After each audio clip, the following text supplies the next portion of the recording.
ঢাকা প্রকাশ সাপ্তাহিক পত্রিকাটির সম্পাদক কে? কৃষ্ণচন্দ্র মজুমদার। পূর্বাশা পত্রিকার সম্পাদক কে ছিলেন? সঞ্জয় ভট্টাচার্য।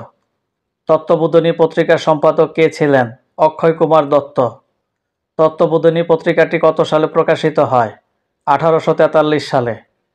ভাষা আন্দোলনে ব্যাপক অবদান রাখে কোন পত্রিকা? সৈনিক।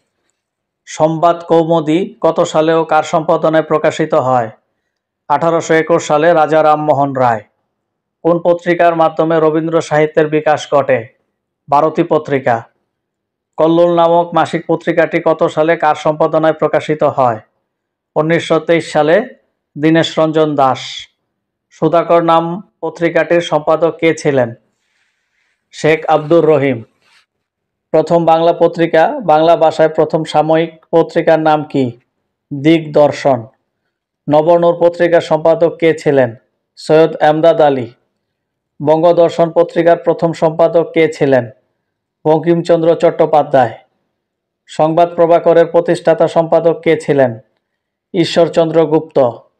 কাজী নজরুল ইসলামের সম্পাদিত পত্রিকার নাম কি? ধূমকেতু, নাঙ্গল ও নবযুগ।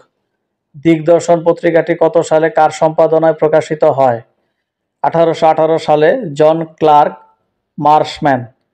কালি ও কলম সাহিত্য পত্রিকার প্রথম সম্পাদক কে? প্রেমেন্দ্র মিত্র। সবুজপত্র কি? একটি সাময়িক পত্র, সাহিত্য পত্রিকা। সবুজপত্র সাহিত্য পত্রিকাটি কত সালে প্রকাশিত হয়? 1914 সালে। বাংলা ভাষায় চলিত রীতির প্রবর্তনে বিশেষ ভূমিকা রাখে সবুজপত্র। সওগাত পত্রিকার সম্পাদক কে ছিলেন? মোহাম্মদ নাসির উদ্দিন।